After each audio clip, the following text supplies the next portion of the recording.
તો શોષણ કરે, ધંધો એવી રીતે ચલાવે કે કોઈક તો ગરીબ થાય જ. તો શાસન અંતર્ગત શોષણ છે, બેગાનાપન, ગરીબી, બધી જ પ્રકારના ઇસ્યુઝ. જ્યારે વ્યવસ્થા અંતર્ગત પોષણ છે, તો કોઈ સંસ્થા એના તમામ કર્મચારીઓનું પોષણ કરે તો સંસ્થા આગળ વધે કે પાછળ જાય? હા, પણ જો એમ મનમાં ઘૂસી ગયું હોય કે લેવાય એટલું કામ લઈ લેવું, ઓછામાં ઓછો પગાર આપવો, અને મનમાં એવો ભ્રમ ઘૂસી ગયો હોય કે આનાથી પ્રોફિટ વધશે, ટૂંકા ગાળામાં વધે પણ ખરો, કારણ કે જેને નોકરી નથી એ તો માની લેશે, મજબૂરીથી શાસનને સ્વીકારી લેશે, એટલે કામ કરશે. બરાબર? પશુની જેમ પશુઓ શાસન સ્વીકારી લે. જેટલા પાલતુ પશુઓ છે બધા શાસન સ્વીકારી લે છે. કોઈ પણ માણસને બીજા કોઈ પણ માણસનું શાસન સ્વીકાર્યું નથી. આ રૂમમાં કોઈ એવું છે જેને કોઈ બીજું ચલાવી સ્વીકાર્યું હોય? આ પ્રશ્ન હું બહેનો સામે જોઈને ખાસ પૂછું છું, કારણ કે આપણો સમાજની રચના એવી છે કે પુરુષો નિર્ણય કરતા હોય. અમારા સાગરભાઈ કે ખુશીએ શિબિરમાં જવું કે નહીં જવું, ખરું ને? કરવું પડે છે. હા, એટલે સ્વીકાર્ય નથી એ તો સ્પષ્ટતા છે ને. તો અહીંયા પ્રસ્તાવ એ જ છે કે સ્વીકાર્ય તો નથી. પછી મજબૂરી. આપણે ઊંડાણમાં જોઈશું તો બિલકુલ ખબર પડશે કે કોઈ પ્રકારનો ત્યાં પણ ભય સમાયેલો છે. જ્યાં પણ શાસનની સ્વીકૃતિ છે ત્યાં પ્રાણ ભય, પદ ભય, માન ભય, ધન ભય. આમ કર નહીં તો ડાયરેક્ટ બોલવામાં નથી આવ્યું, પણ અંદર એવો ભય છે. પદ, જેમ કે સ્ત્રીઓ શાસન સ્વીકારી લે તો પત્નીનું પદ ખોવાનો ભય છે. પ્રાણભય પણ હવે ઘણા છાપામાં વાંચીએ છીએ એટલે પ્રાણભય દેખાય જ છે.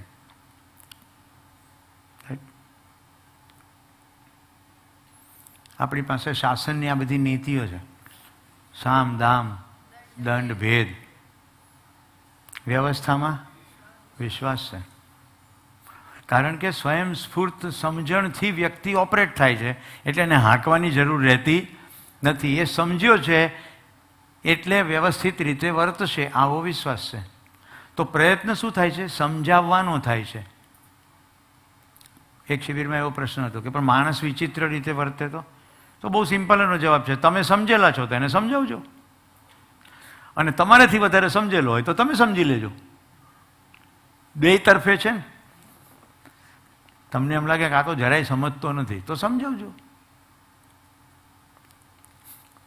અને તમને એમ લાગે કે મને એની વાત સમજાતી નથી તો તમે એની પાસેથી સમજી લેજો. આ ચિત્રાત્મક અભિવ્યક્તિ હુકમની છે. ડાબી બાજુ એક કમાન્ડ કરે એટલે બાકી બધા ચાલે. જમણી બાજુ બધા સ્વયંસ્ફૂર્ત વિધિથી ભેગા મળી નિર્ણય લે, અને સભાવિધિ કહે છે. પરસ્પર વિશ્વાસ હોય તો શિબિર ચાલુ થયો ત્યારે મેં સંવાદ શબ્દ કીધો હતો, યાદ છે? ચાલો ભેગા મળીને જોઈએ કે ખરેખર શું છે, તો બધાના દ્રષ્ટિબિંદુ ક્લિયર થઈ જાય તો વ્યવસ્થા. વર્તન કો નિયંત્રિત કર सकते, માન્યતા નહીં બદલ सकते. એની અંદર જે દ્રઢ માન્યતા હોય એ તો અકબંધ જ રહે. તમે એને વર્તનને બદલી શકો. તમે એમ કહો કે સવારે 9 વાગે નોકરી આવી જવાનું છે, નહીં તો કાઢી મૂકીશ, તો 9 વાગે આવી તો જાય, પણ અંદર શું હોય કે આ શેઠ ગાંડો છે, 9 વાગે આવીને કંઈ કામ તો છે નહીં, ખોટો બોલાવે છે. એટલે માન્યતા અંદર અકબંધ ને અકબંધ જ રહે. કંપનીઓમાં પણ આવું થાય, પરિવારોમાં પણ આવું થાય. બાપા માને કે છોકરાને ભણાવો છે, ટાઈમસર કોલેજ જતો રહેજે, એટલે પેલો જતો તો રહે, પછી પીરિયડ બંક કરે, અંદર બેઠો બેઠો ઊંઘે, ખુલ્લી આંખે ઊંઘી જાય, અને ભણવું ના જ હોય તો ના જ ભણે. પરાને ભણાવી શકાય નહીં. આ પોતાની માન્યતાઓથી સ્વનિયંત્રિત થાય છે. એટલે કામ શું કરવું પડે? માન્યતા બદલવાનું. હવે નવો શબ્દ આપું છું, જાન્યતા. માન્યતાની જગ્યાએ જાન્યતા, જાણવું પડે. હવે એક મોટી માન્યતા, પોતાને શરીર માનવું. આમાંથી બધી સમસ્યાઓ. તો જીવ ચેતનામાં પોતાને શરીર માનીએ એટલે આહાર, નિદ્રા, ભય અને પ્રજનન 4 પ્રવૃત્તિ પોતે કરીએ, બીજો કરે એના માટે એને હાંકીએ, આવું ચાલ્યા કરે. એટલે ફંડામેન્ટલ માન્યતા જો બદલાય કે હું માનવ છું, શરીર અને જીવનનું સંયુક્ત સ્વરૂપ છું, શરીરને આહાર, આવાસ, અલંકાર જોઈએ છે, શહેરોમાં રહીએ તો આપણને કાર, મોબાઈલ, ટીવી પણ જોઈએ છે, એ મળી ગયું, એનો નક્કી હું કરીશ, પડોશી નક્કી કરશે નહીં, પડોશીની સાડી જોઈને હું એવું નહીં નક્કી કરું કે મારે સાડી લેવી, અને પડોશીની ગાડી મારો ગાડીનો નિર્ણય બદલી નાખશે નહીં. આટલું પોતાની જરૂરિયાત સ્પષ્ટ થઈ તો હવે સંબંધ પર ધ્યાન જાય કે મારી જરૂરિયાત કઈ છે. સુખ, શાંતિ, સંતોષ, આનંદ. મને જે સમજણ નથી પડી તે સમજણ પડી જાય એટલે સમસ્યાનો ઉકેલ. પરિવારમાં બધા સમાધાનિત થઈ જાય તો સમૃદ્ધિનો ભાવ આવે. આવા સમૃદ્ધિના ભાવથી ભરેલા પરિવારો હોય તો સમાજની અંદર સુરક્ષા થાય, અને આવો સમાજ પ્રકૃતિનું શોષણ કરે નહીં એટલે પ્રકૃતિમાં સંતુલન રહે તો મારું સુખ સિદ્ધ થઈ જાય. એક માન્યતા બદલાય તો કેટલું થઈ શકે એમ છે. તો નિશાળમાં શું ખોટું શીખવાડી દીધું? મનુષ્ય એક સામાજિક પ્રાણી છે. હવે શું કહીશું? મનુષ્ય શરીર અને જીવનનું સંયુક્ત રૂપ છે. એનું શરીર સસ્તન પ્રાણી જેવું જરૂર છે. શરીરને ટકાવવાના અર્થમાં આહાર, નિદ્રા, ભય અને પ્રજનન છે. પણ હું શરીર નથી, શરીરથી અલગ એક વાસ્તવિકતા છું. મારી સુખની પ્યાસ છે અને મારી સુખની નિરંતરતાની પ્યાસ છે. એટલે મારે જાણવું પડશે, સમજવું પડશે.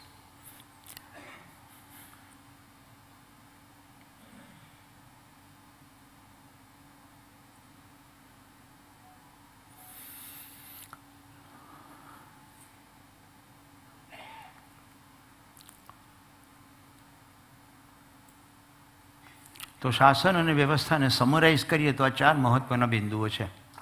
શાસન શક્તિ કેન્દ્રિત છે, જ્યારે વ્યવસ્થા અસ્તિત્વગત છે. તો કોઈને એવો પ્રશ્ન થાય કે અત્યારે આખી દુનિયામાં જે જુદી જુદી જગ્યાએ શાસન ચાલે છે, જે માણસો ચલાવે છે, તો અસ્તિત્વગત નથી? તો ના, અસ્તિત્વમાં કોઈ પ્રાણી બીજા કોઈ પ્રાણી ઉપર શાસન કરતું નથી. ખાવાના સંબંધો છે, 2-5 વાત ભેગા થઈને એક હરણને મારી નાખે પણ એને હાંકવાનો પ્રયત્ન કરતું નથી. કારણ સદીઓથી આપણે તમામનું નિશ્ચિત આચરણ જોઈ શકીએ છીએ. હજારો વર્ષોથી બકરી ઘાસ ખાય છે તો ઘાસ જ ખાય છે. પહાડની ટોચ ઉપરથી પાછી ફરી જ જાય છે, ઠેકડો મારતી નથી. ગાય મરી જશે પણ માંસ ખાશે નહીં, અને વાઘ મરી જશે પણ ઘાસ ખાશે નહીં. એનું આચરણ નિશ્ચિત છે. એટલે ઘાસની અછત થઈ ગઈ છે એટલે ગાય હવે એમ કરે કે ચાલો થોડા કબૂતરા પકડીને ખાઈ લઉં, આવું થશે નહીં. તો એનું આચરણ બહારની કોઈ પરિસ્થિતિ બદલશે નહીં. હેમીબેન સમજાય છે ને? સમજાય છે. આજ તો મજાનું છે. હા, કોર્પોરેટમાં કેવો ખ્યાલ છે, દેશી માણસો હોય એટલે ન સમજાય. અહીંયા અમારામાં કેવો ખ્યાલ છે, પૃથ્વીનો દરેક માણસ સમજી શકશે.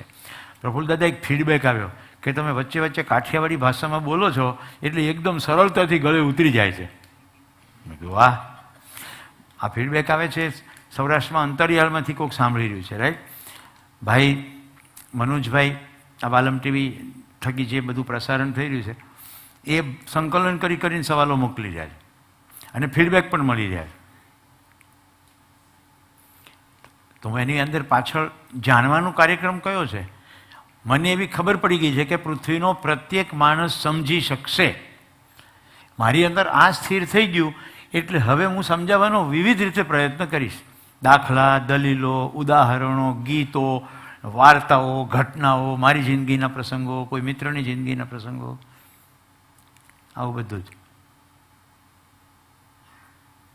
મારા એક મિત્ર છે અમેરિકામાં, દર્શન પટેલ, અમે સાથે ભણતા. એને ફેશિયલ પાલ્સી પ્રકારની એક જે બીમારી થાય છે એના પછીનું એક કોઈ ખતરનાક સ્ટેજ છે. ફેશિયલ પાલ્સી નથી પણ એનાથી જુદું. લગભગ 1 મિલિયન 10 લાખ 1 જણને થાય એવો આ રોગ છે.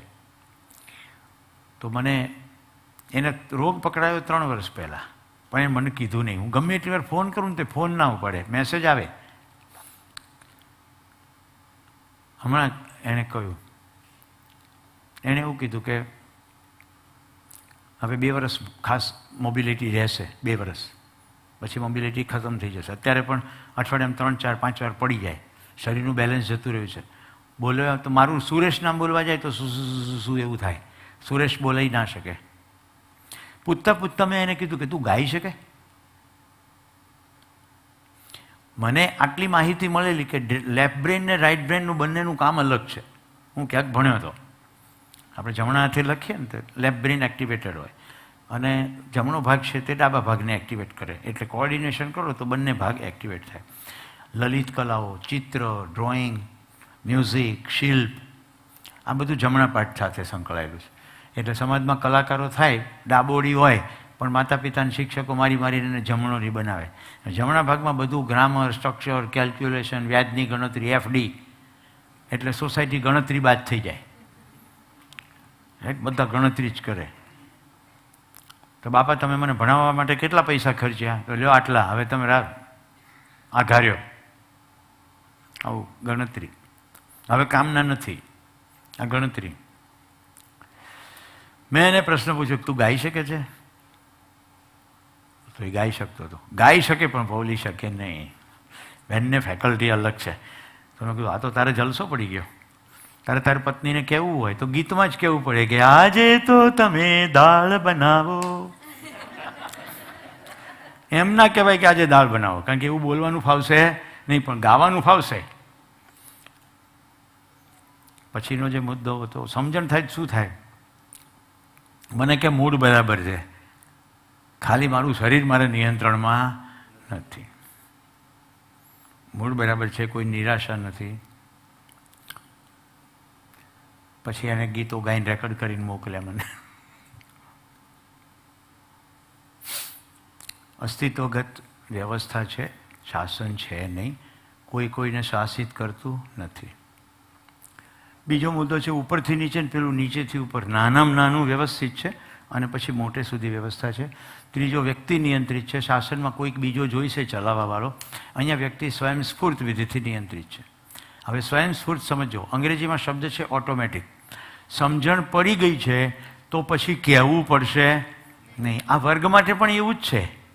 સમજણ પડી જશે તો 9:30 વાગે બધા પોતાની જગ્યા ઉપર દિનેશભાઈ બેઠા હશે. અને સમજણ નહીં પડી હોય, બહુ આજે તો શું ઉપમા છે, હવે 5 મિનિટ ક્લાસમાં મોડું જવાશે, ખાઈ નાખો ને.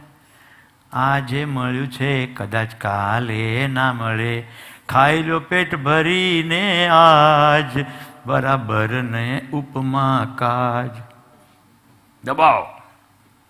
હું તો ત્યાં સુધી કહીશ કે 1 મિનિટ પણ તમે મોડા ના આવો જો તમને સમજ પડી ગઈ. શું સમજણ પડી ગઈ? એક તો તમારો મારો સંબંધ. શું સંબંધ છે? મારે તમારી પાસે કશું લેવાનું છે ના, તો કોઈ કોમર્સ છે નહીં. હું સમયસર આવું છું કે મોડો આવું છું? સમયસર આવું છું. તો તમારો મારો સંબંધ. સેકન્ડ થિંગ, આટલું બધું જે આયોજન કર્યું છે સમાજ દ્વારા, આ બધામાં ખર્ચ થયો છે કે નહીં? ખર્ચ થયો છે, શ્રમ થયો છે. આજે પણ દિનેશભાઈ આપણી વચ્ચે આવીને બેઠા છે, રાઈટ? તબિયતને ખરાબી હોવા છતાં ભાવ તત્વ છે કે મારો એક ભાઈ કંઈક કામ કરી રહ્યો છે સારું સમાજ કલ્યાણનું, તો હું પણ સાથે છું. એમના આવવા માત્રથી મને કેટલું બળ રહે કે કુટુંબના વડીલ કહેવાય ને, સમાજના પ્રમુખ હોય તો કુટુંબના વડીલ કહેવાય. એ વડીલ આવીને બેઠા છે. આ હું ખાલી તમારું ઈશારો કરી રહ્યો છું કે તમે સમજણ પડે છે. પણ એને બદલે જો હું એમ કહું આવી જજો હો ટાઈમસર, મેં કોઈ વાર કીધું તમને? મેં તમને ખાલી એટલું કીધું વર્ગ આટલા વાગે શરૂ થશે, કારણ કે કોઈને શાસન મંજૂર નથી. એટલે મારે તમારી પર શાસન કરવાનું હોય નહીં. ભાઈ ક્લાસમાં મોડા પડે, મોડા પડવાથી બસ ચૂકી જવાય, પણ એવું કેટલી વાર થાય કે મોડા પડવાથી વિમાન ચૂકી જવાય? અને એમાંય જો અમેરિકા કે કેનેડા જવાનું હોય તો એવું કેટલી વાર બને કે મોડા પડે એટલે અમેરિકા જવાનું વિમાન ચૂકી ગયા? એવું થાય નહીં. કિંમતી પેન હોય તો કોઈ દિવસ ભૂલી જવાય નહીં. 2-3 રૂપિયાની સાયલો પેન છે ને, એ ગમે ત્યાં ભૂલી જવાય. જે મહત્વનું લાગે એની સાથે કદી દુર્વ્યવહાર થાય નહીં.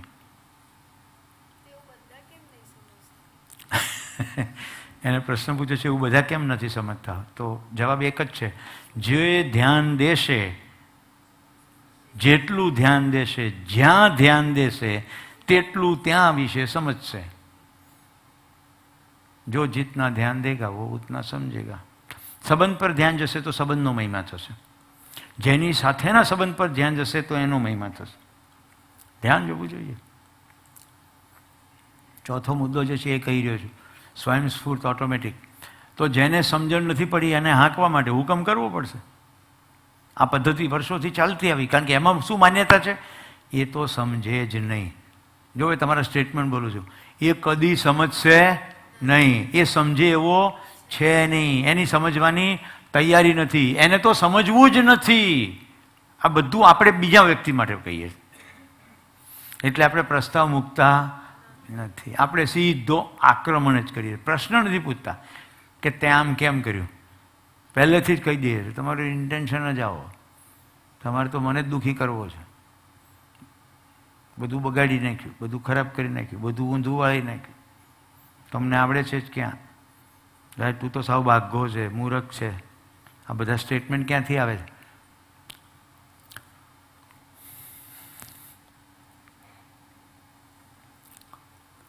વાંચો ખુશીબેન, શું લખ્યું છે? શાસન હોય ત્યાં વ્યવસ્થા શક્ય નથી અને વ્યવસ્થા હોય ત્યાં શાસનની જરૂર નથી. છે ક્લિયર? બીજું વાંચો. પ્રેમ હોય ત્યાં વ્યવસ્થા હોય છે, અન્યથા શાસન જ હોય છે. જ્યાં પ્રેમનો ભાવ નથી ત્યાં વ્યવસ્થા નથી જ થવાની. પ્રેમનો ભાવ હશે તો વ્યવસ્થા છે જ, પ્રેમનો ભાવ નહીં હોય તો શાસન. Yes, next. સંબંધ હોય ત્યાં શોષણ નથી થતું અને શોષણ થાય ત્યાં સંબંધ જળવાતો નથી. જોઈ લો હવે, છે કે નહીં? એમ સંબંધ છે તો શોષણ નહીં, શોષણ છે તો સંબંધ નહીં. જ્યાં શોષણ થાય છે ત્યાં સંબંધ વિકસતો નથી. શાસન કરવા માટે શક્તિ પ્રયોગ, રૂપ, બળ, તન અને પદ. ચાલો હવે જોઈ લઈએ રૂપથી કેવી રીતે શાસન થાય છે. અત્યારે જેને હીરો હિરોઈન માનવામાં આવે છે એને સમાજ રૂપની કેટેગરીમાં મૂકે છે કે આ રૂપાળા છે. રૂપાળા છે એટલે સમજદાર છે એવું કહેવાય ના. એક રૂપાળાએ રાજસ્થાનમાં એક નિર્દોષ હરણને મારી નાખ્યું અને મુંબઈની ફૂટપાથ પર બેઠેલા શ્રમિકોની ઉપર ગાડી ચડાવી દીધી એક રૂપાળાએ. આવા કેટલા રૂપાળાઓએ દેશનું કેટલું બધું ખતરનાક શોષણ કર્યું છે. એક રૂપાળો છે, તમને બધાને હમણાં દેખાવા માંડશે, આંગળીમાં 3-3, 4-4 જગ્યાએ વીંટી ઠઠાડે, પાછળ ઊંચાઈ બહુ ઘણી, બરાબર. બૂટ પોલિશથી લઈને માથાના તેલ સુધીની બધી જાહેરાતમાં આવે. એને જ્યારે અકસ્માત થયો અને મરવા પડ્યો ત્યારે આખા દેશમાં યજ્ઞ, યાગ, માનતા આવું બધું થયું. એ જે પિક્ચરમાં રોલ કરતો હતો ને એ રોલનો છેલ્લે બદલી નાખવો પડ્યો અને વાક્ય મૂકવામાં આવ્યું કે હું તો જતો રહ્યો હતો પણ તમારી દુઆઓથી પાછો આવી ગયો છું. દેખાઈ ગયો ને ઊંચો માણસ? તમને સમજાય છે? જે વસ્તુમાં જરાય દમ નથી એ આખા દેશની પ્રજાને વેચવાની જાહેરાતમાં આવવું એટલે પ્રજાને છે દેવા બરાબર છે. જેને બચાવવા માટે પ્રજાએ વ્રત તપને ઉપવાસ કર્યા એને એમ કહે છે કે મારે બહુ ટેન્શન હોય ને ત્યારે હું હિમરતન તેલ નાખું. હવે હિમરતન તેલથી ટેન્શન દૂર થાય? વિચાર કરો. નવરત્ન, હા તમે પાછા એની એજન્સી લીધી લાગે. હિમરતન, નવરત્ન ને બદલે હિમરતન બોલાઈ ગયું તો ગ્રાહ લૂંટાઈ ગયો.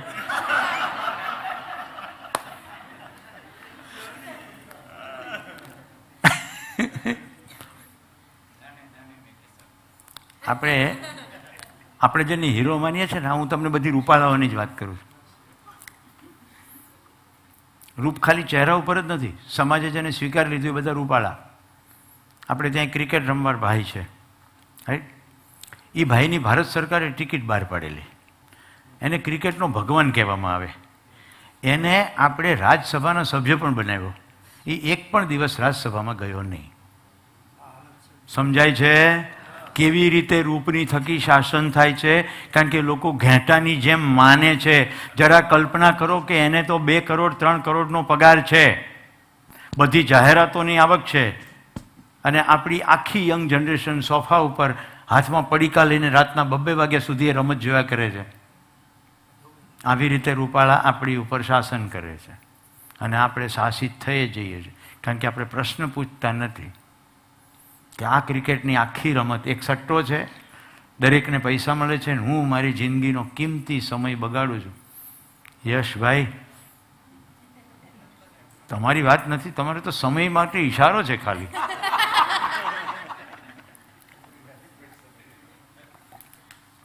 પણ બેટા પકડાઈ રહ્યું છે, ક્યાં સમય જાય છે. કારણ કે આપણે એને બહુ મહત્ત્વનું માન્યું. જે જિંદગીના મહત્ત્વના મુદ્દાઓ છે એને સાઈડમાં મૂકી દીધા. કારણ કે મનોરંજન. તો તમને એમ થશે તો ક્રિકેટ નહીં રમવું. મારો દીકરો મને પૂછતો કે ક્રિકેટથી ફાયદો થાય. મેં કીધું બિલકુલ થાય, રમીએ તો થાય. શેરીમાં જઈને તમે રમો તો તમારા મસલ મજબૂત થાય, ખરું કે નહીં? તમારી ટીમ વર્ક થાય તો સામાજિક સંબંધોમાં ફેર પડે. તમે ફાલતુ કરે અને વગર એક પ્રકારનો વ્યાયામ જ છે રમત.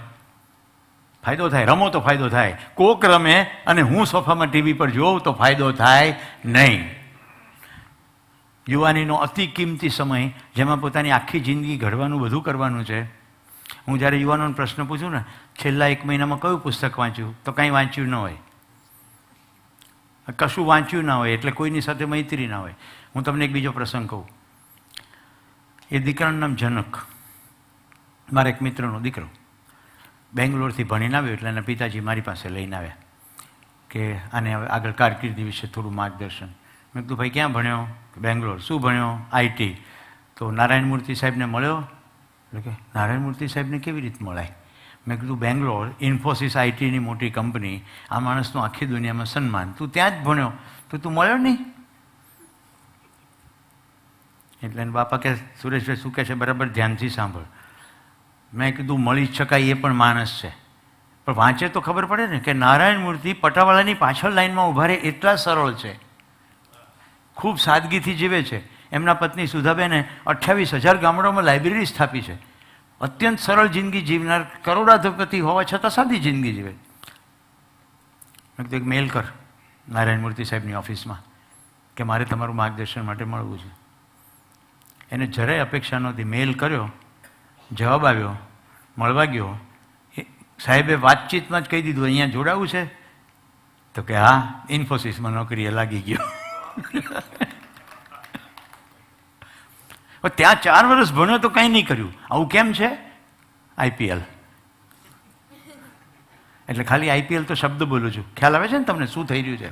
જે માની લીધેલું છે મનોરંજક વસ્તુ, એની અંદર આ દીકરીઓને પણ એટલું જ કહેવાનું છે મારે. કડી યુનિવર્સિટીની કડી હોસ્ટેલની 650 દીકરીઓ સાંજે નાગિન સિરિયલ જોવે. મેં ચેરમેનને વાત કરી. મેં કીધું આટલી બધી દીકરીઓ નાગિન સિરિયલ સાંજે જોવે, માણસમાંથી નાગ થાય, નાગમાંથી માણસ થાય, આમાં ક્યાંથી વિકાસ થાય? હું નાગિન કહું છું પણ કારણ કે હું ટીવી જોતો નથી, પણ મને એવું ખબર છે કે ક્યારેક ક્યારેક આવું બધું તિકડમ ચાલ્યા જ કરતું હોય છે સિરીઝમાં, રાઈટ? બધા મેકઅપ કરીને ડ્રોઈંગ રૂમમાં લાઇનસર ઉભા રહીને ઝઘડો કરે, એવું થાય કોઈ દિવસ? જરાક દિમાગ ચલાવો. તમે મેકઅપ કરો, તૈયાર થવા માંડો, શણગાર કરો, પછી ઝઘડો કરી શકો? મૂડ બદલાઈ જાય ને. એટલું તૈયાર થતાં 15-20 મિનિટ થઈ ગઈ હોય ત્યાં બદલાઈ જાય મૂડ.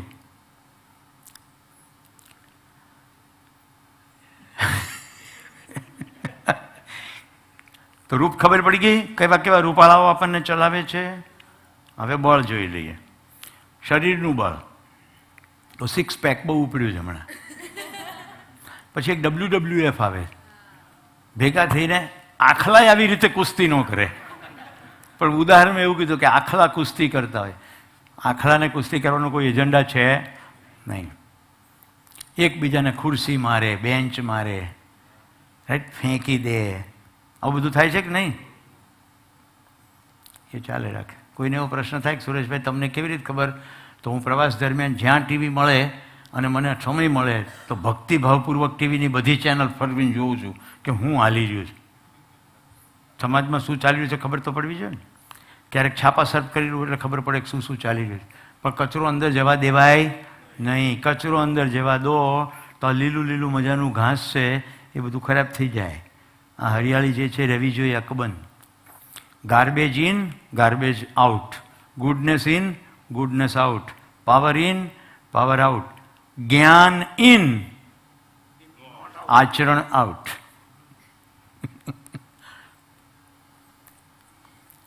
તો વિવિધ પ્રકારના બળના પ્રયોગો. શારીરિક બળ જે નીચે પછી ધન છે, પણ એ પૈસાની મદદથી ઊભું કરવામાં આવેલું કોઈ બળ. આ બેને મને સવાલ પૂછ્યો હતો કે તમે ગઈકાલે જરૂરિયાતોમાં સમય ડાબી બાજુ લખ્યો, જેની ઉપર આપણે થોડી ચર્ચા પણ થઈ હતી. તો સમય તો ખરીદી શકાતો નથી ને. મેં કીધું ખરીદી શકાય. 2 કલાક મને રોટલી વણતા થતી હોય તો હું એક બેનને નોકરીએ રાખું અને પગાર આપું કે તું મને રોટલી વણી દે, તો મારે 2 કલાક ફ્રી થઈ જાય ને. આમ પૈસા, આમ સમય મળી શકે. સમય ખરીદી શકાય. એટલે સમય કોઈ એવી કોમોડિટી નથી, પણ તમે કામના બદલામાં, પૈસાના બદલામાં તમારો સમય બચાવી શકો, એ તમારો સમય. એટલે ડાબી બાજુ લખ્યો. અધરવાઇઝ મેં સ્પષ્ટતા કરી છે ને, સમય જેવું કંઈ છે એની અસ્તિત્વ નિત્ય વર્તમાન છે. તો આનો 4નો શક્તિ પ્રયોગ છે. એક આઈએએસ અધિકારી દેશનું બગાડી શકશે કે એક આદિવાસી? આ દેશનું બગાડી શકે આદિવાસી બગાડી શકે? એક મજૂર બગાડી શકે? એક આઈએએસ અધિકારી, એક આઈપીએસ અધિકારી, પદ પર બેઠેલો માણસ બગાડી શકે. આપણે ત્યાં ચાર્ટર્ડ એકાઉન્ટન્ટ્સ, પછી ચાર્ટર્ડ ફિનાન્શિયલ એનાલિસિસ, એવા બધા પદો છે. ચાર્ટર્ડ એકાઉન્ટન્ટ ને કંપની સેક્રેટરી આખી કંપનીઓની બધી જ વ્યવસ્થા જોતા હોય. કઈ રીતે પૈસા બચાવાય ટેક્સમાં, આ મહિનામાં બહુ ચાલતું હોય. પછી રોડ લિસ્સા જોઈએ છે, ખાડા જોઈતા નથી, પણ ટેક્સ ભરવો. આ બધાની માનસિકતા છે એવું નથી કહી રહ્યો, પણ હું તમને કહું છું કે દેશમાં આટલું કેટલું બહુ ભવ્ય જેને માન આપવામાં આવ્યું છે એવું ભણે. કેટલી ટફ એક્ઝામ છે, 2 લાખ જણા બેસે તો કાંઈક 100-200 પાસ થાય. એટલું બધું ઓછું જેનું રિઝલ્ટ આવતું હોય, એવા લોકો દેશને સમૃદ્ધ થવાની દિશામાં લઈ જાય કે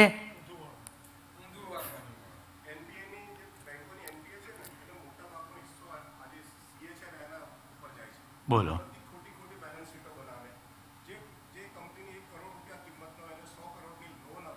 હા, એમાં આલિયા આવે.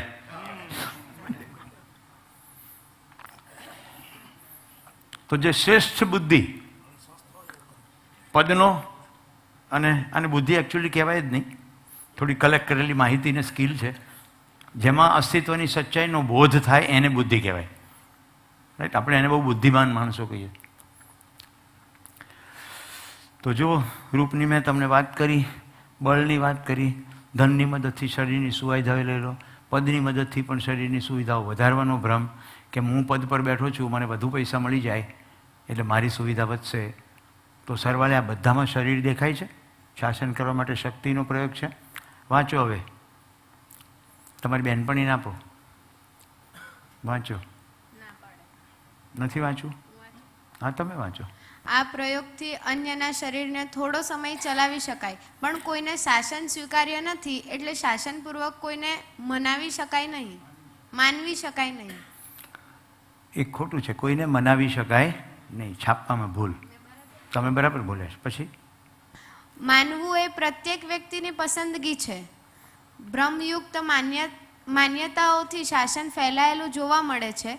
જાણીને માનવાથી વ્યવસ્થા થઈ શકે. આ પ્રસ્તાવો છે બધા. હવે પરમ દિવસે આવે ત્યારથી અત્યાર સુધી જુઓ, મેં તમને જેટલા પ્રસ્તાવો મૂક્યા એમાં ક્યાંક ક્યાંક તમને અંદરથી જો વિરોધ આવ્યો હોય તો એનો અહીંયા જવાબ છે કે કોઈને પરાણે મનાવી શકાય નહીં. એટલે જો એવું થયું હોય તો સ્વાગત છે, કારણ કે તમે તમારી શક્તિ પ્રમાણે વર્તી રહ્યા છો. મારું આમંત્રણ શેનું છે? જે પ્રસ્તાવ મૂકવામાં આવે એને ચકાસો. જૂની માન્યતાઓના બંડલને થોડી વાર સાઈડમાં મૂકીને, તો શું આટલા વર્ષથી આટલું બધું કરતા હતા બધું ખોટું? સદીઓથી આ દેશમાં આવું ચાલતું આવ્યું છે બધું ખોટું? હા, એવું ઘણું ખોટું ચાલતું આવ્યું છે. આપણે ત્યાં સુધારકો થયા, એની પહેલાં બધું સાચું જ લાગતું હતું. આપણે ત્યાં સ્ત્રીઓને બાળી મારતા હતા કે નહીં? સતી થવાની પ્રથા આપણા દેશમાં હતી કે લંડનમાં હતી? આપણા દેશમાં જ હતી ને. કોણ આપણી વચ્ચેથી ઊભું થયું? રાજા રામમોહન રાય. એને કીધું આ ખોટું છે. આપણે માથું મેલું ઉપાડતા કે નહીં? મારી બાલ્યાવસ્થામાં મેં અમરેલીમાં ડબ્બા જાજરૂ જોયા છે. કેવી હાલત હતી.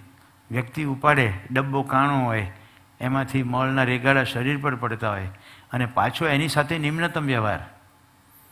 આપણે ત્યાં વર્ણ વ્યવસ્થાના નામે બ્રાહ્મણ, વૈશ્ય, ક્ષત્રિય અને ક્ષુદ્ર આવા ભાગ પાડી દીધા. આપણે ઓરિજિનલ પુસ્તક કદી વાંચતા નથી. પુસ્તકમાં સ્પષ્ટ છે કે વિષ્ણુના અંગમાંથી આ 4 વર્ણો આવ્યા. તો વિષ્ણુનો પગ ખરાબ કેવી રીતે હોઈ શકે? વિષ્ણુના પગમાંથી ક્ષુદ્ર, હાથમાંથી ક્ષત્રિય, ઉદરમાંથી વૈશ્ય, મસ્તકમાંથી બ્રાહ્મણ. એક જ છે, એકની જ અભિવ્યક્તિ છે. શરીરની રીતે નહીં, સમાજનું ફંક્શનલ ડિવિઝન હતું. આજે પણ વર્ણ વ્યવસ્થા છે, પણ જરા જુદી રીતની. ડૉક્ટરોને એક વર્ણ છે કે નહીં? તમે ડૉક્ટરને એમ કહો કે એક કામ કર, તું મારું એકાઉન્ટ લખી દે, અને ચાર્ટર્ડ એકાઉન્ટન્ટને એમ કહો કે આ એપેન્ડિક્સનું ઓપરેશન કરી દે ને ભાઈ, તું નવરો છે. તો એમ નહીં થાય. જેને જેવું કર્મ. બહુ સ્પષ્ટ લખેલું છે કે બ્રાહ્મણનો દીકરો નહીં છે તો બ્રાહ્મણનું કર્તવ્ય છોડીને ક્ષુદ્ર થઈ શકે છે, અને ક્ષુદ્રનું કર્તવ્ય કરતો હોય તો પણ બ્રાહ્મણ થઈ શકે છે.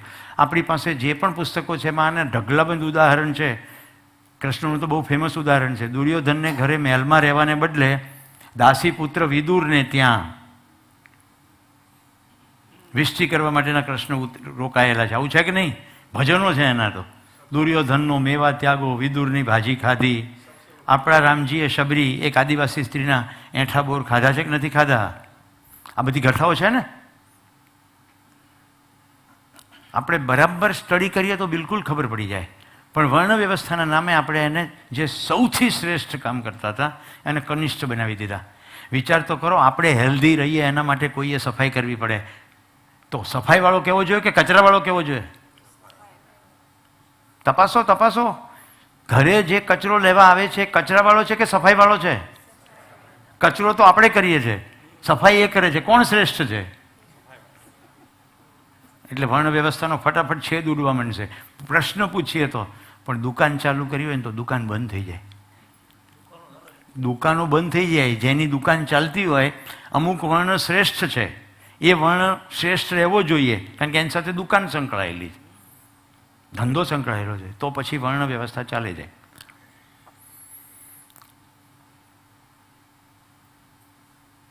પછી આપણી પાસે પુસ્તકનો રેફરન્સ છે. શાસ્ત્રમાં કયું છે? શાસ્ત્ર કોણે લખ્યું? તો કે શાસ્ત્ર કોઈએ નહીં લખ્યું, ભગવાન લખ્યું. ક્યારે લખ્યું? હવે જવાબ નથી.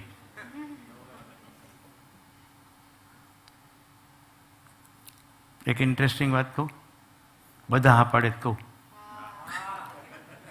ના, બોલે પાછળવાળા બેન ના પાડે છે, ન કહું ને.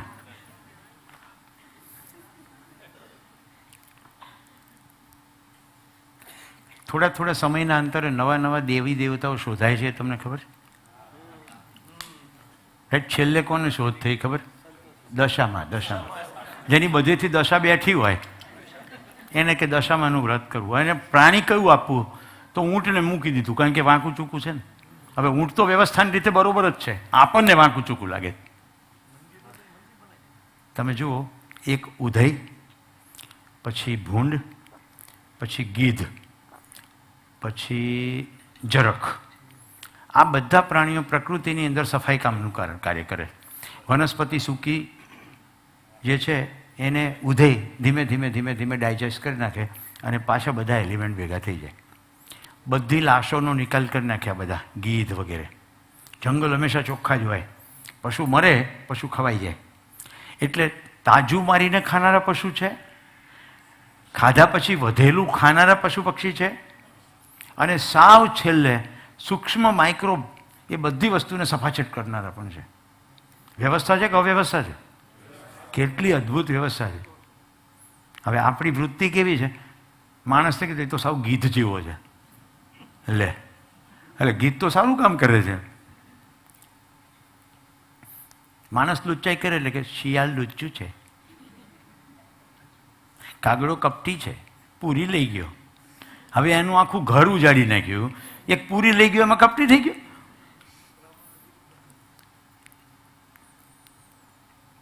આ જે સ્ટોરી હું તમને કહેવા જઈ રહ્યો છું એ મહેસાણામાંથી જન્મેલી છે. મહેસાણાના કોઈ ખેડૂત પુત્ર ભણતી વખતે યુનિવર્સિટીમાં નંબર લાવતા યુવા મહોત્સવમાં એક દિવસ ખેતરમાં પડ્યા વિચાર આવ્યો કે હવે નવરો છું, કંઈ કરતો નથી. ભણતો તો ત્યારે તો બહુ કરતો, તો વાર્તા લખવાનું ચાલુ કરું. એટલે એક વાર્તા લખી. એ વાર્તા એના કોઈ મિત્ર સુરતથી આવેલા, સુરતીઓ બધા રાજી થાવ. સુરતમાં ગજાનન બુક ડિપો નામની એક કંપની છે જે આ બધી કથાઓ છાપે. એટલે એને વાર્તા ગમી ગઈ, તેને છાપી નાખી. આપણા ફિલ્મ ઇન્ડસ્ટ્રીના કલ્યાણજી આનંદજી પેઢીવાળા એ ભાઈઓ કચ્છમાં ગયા. ત્યાંથી કોઈકના ઘરે ઉતર્યા, ત્યાં ચોપડી જોઈ, એને એમ થયું અમે તો પિક્ચર બનાવ્યું છે. એ લઈ ગયા મુંબઈ, અને મુંબઈ પિક્ચર બની ગઈ. અને પછી એ પિક્ચર બન્યા પછી આખા દેશમાં મંદિરો બની ગયા. મેં તો આરતી ઉતારું રે. ખ્યાલ આવે છે? જે લોકોનો થોડો અભ્યાસ હશે એને ખબર પડશે કે ક્યાંય જૂના પુસ્તકોમાં આવી બધી માતાઓના ઉલ્લેખ છે નહીં. મારી એક બેન જે અમેરિકા પરણાવી છે ને, મને કે ભાઈ મેં વૈભવ લક્ષ્મીનું વ્રત કર્યું છે, તે મને વ્રત પૂરું કરવા માટે ક્યાંયથી ફોટા મળતા નથી, તો તું મને મોકલ. મેં કહ્યું સારું. હું ઇન્ટરનેટ પર જઈને ક્યાંયથી હાથી ઘોડા એવું બધું લઈ આવ્યો. લક્ષ્મીજીનો તો ફોટો હોય જ, એની આજુબાજુ બધા ચોંટાડી દીધા, બધું ઇન્ટરનેટ ઉપર અને કરીને મેં કીધું આ વૈભવ લક્ષ્મીનું છે, લોકલ પ્રિન્ટ કાઢીને કરી નાખીએ વ્રત પૂરું. પછી રૂબરૂ ભારત આવી ત્યારે મેં કીધું આવું હોય, તું અમેરિકામાં રહી પણ તારું માનસિકતા તો એવી ને એવી છે. આ ખ્યાલ આવે છે તમને? હું અમેરિકા એના ઘરે ગયો ને મને કે તું ભાઈ બહુ મોજમાં હોય છે. મેં કીધું મોજમાં જોઉં ને, તું ન્યુયોર્કની બજારમાં હોય છે ત્યારે ઘરમાં ઓટોમેટિક દીવો થઈ જાય 7 વાગે, આરતી ગવાઈ જાય છે MP3 પ્લેયરથી. આ તમને સમજાય છે? ઘરની વાત શું કામ કરી રહ્યો છું? તમે બજારમાં ફરતા હો, કોમ્પ્યુટરમાં સેટ કર્યું હોય તો દીવો થઈ જાય ઇલેક્ટ્રોનિક. કોને ઉલ્લુ બનાવવાના? કોને ભજન સંભળાવવાનું છે? કેટલાને સમજાય છે આજે વાત? ઘણા છે ને ઘરમાં એક પેલું MP3 પ્લેયર, એમ આખો દિવસ ભજન કે મંત્ર વગડ્યા જ કરે. રાઈટ? પછી ઘણાને માળાનો નિયમ હોય, માળા કરે. એક દિવસ મને કમથું છે, મેં કીધું આ હું આમ ફેરો ફેરો કરવું? એક ટુલ્લુની મોટર મૂકી દેવી, પુલી ઉપર માળા ફિટ કરી દેવી, બાજુમાં પ્લેયર મૂકી દેવું, આખો દી એમાંથી મંત્રો નીકળ્યા કરે, માળા ગોળ ગોળ ફર્યા કરે, ભગવાનને કહી દેવું કે ભાઈ ગણી લેજો તમે, મને ટાઈમ નથી.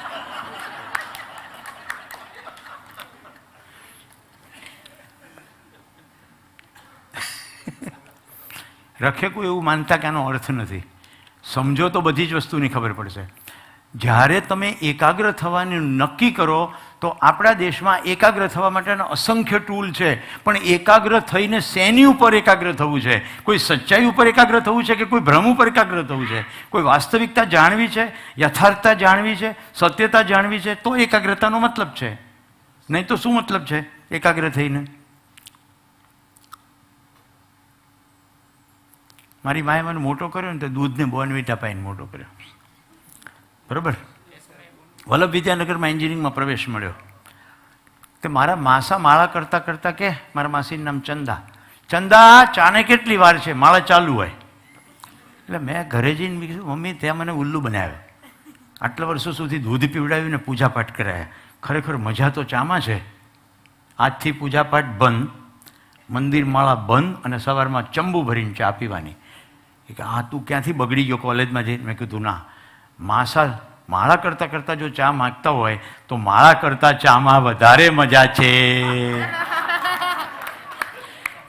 મારા માસા માગતા હોય, મારાથી મોટા છે, વડીલ છે, તો એ મજા તો લેવી જ પડે.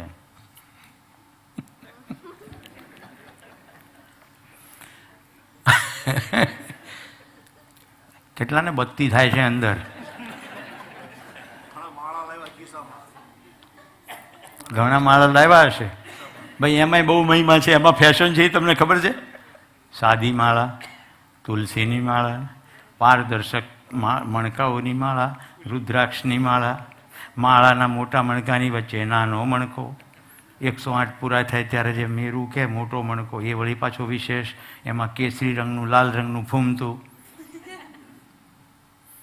પછી માળા કરી લો, પછી ગળામાં રાખવી, ખિસ્સામાં નાખવી, થેલીમાં રાખવી, આમ તો ન જ કરાય, એવું બધું વિધિ વિધાન આપણે જ બધું નક્કી કર્યું. જો પેલા બેન મને માળા બતાવે એટલે બેન પ્રશ્ન એ પૂછવાનો છે, ઓહ એમને તો અખંડ જાપ ચાલી રહ્યા છે, કોને ગણતરી બતાડવાની છે? વીંટી પહેરી છે, કાઉન્ટર. રાઈટ? મારી એક સંપ્રદાયના સાધુઓને તાલીમ આપવાની થઈ, તે છેલ્લે પતે પછી બધી ભેટો આપે ને, એમાં મને કે સુરેશભાઈ આમાં કલ્યાણ થશે તમારું, આ મંત્ર કાઉન્ટર. મેં કીધું સ્વામીજી કાઉન્ટ કરીને કોને કહેવાનું? એ કે ના આપણે પોતાને માટે. તો કાઉન્ટ શું કામ કરવાનું? જો પોતાના કલ્યાણની કોઈ વસ્તુ હોય તો ગણવાની શું જરૂર છે? ગણીને કોને કહેવાનું છે? મિત્રો મેં વ્યાખ્યા કરી છે, ફરી એકવાર જાતે તપાસી લો. મનની અંદર પ્રવેશ થઈ જાય જે જગ્યાએ, એનું નામ છે મંદિર. તમામ પ્રકારના ભ્રમમાંથી મુક્તિ કરાવે એ પ્રક્રિયાનું નામ છે ભક્તિ. ભ્રમ અને ભયમાંથી મુક્તિ થાય એ મુક્તિની સ્થિતિનું નામ છે મોક્ષ. હજી આપણે ઈશ્વરને નથી અડ્યા, એને પછી અડી જવું. ઓકે, પણ હજી વાર છે, હળવે હળવે. હું મુંબઈ આવ્યો, અમારા મિત્રના ભાઈ દિનેશભાઈ જોશી મુંબઈમાં રહે, એના ઘરે જતો તો તે બાજુમાં ફ્લેટમાં લખ્યું હતું જય લંકેશ. આ જય લંકેશ તો કે અરવિંદભાઈનું ઘર છે. રામાયણ સિરિયલમાં જેણે રાવણનો રોલ કર્યો હતો ને, ખબર છે તમને? ઉપેન્દ્રભાઈ ત્રિવેદીના ભાઈ અરવિંદભાઈ ત્રિવેદી. તો મેં કીધું અનુકૂળતા હોય તો ચા પીએ? તો કે હા, એકદમ સરળ છે, આપણે મળી શકાય. એટલે મેં મળ્યા. મારો મુદ્દો કહેવાનો એટલો જ છે, પાત્ર રાવણનું કર્યું હતું એટલે મકાન ઉપર જય લંકેશ લખ્યું. એટલે આખી રામાયણ પતી ગયા પછી મકાનનું ટાઇટલ જય શ્રી રામ નથી. સમજાય છે? આઈડેન્ટિટી, વ્યક્તિગત આઈડેન્ટિટી કે લંકેશ.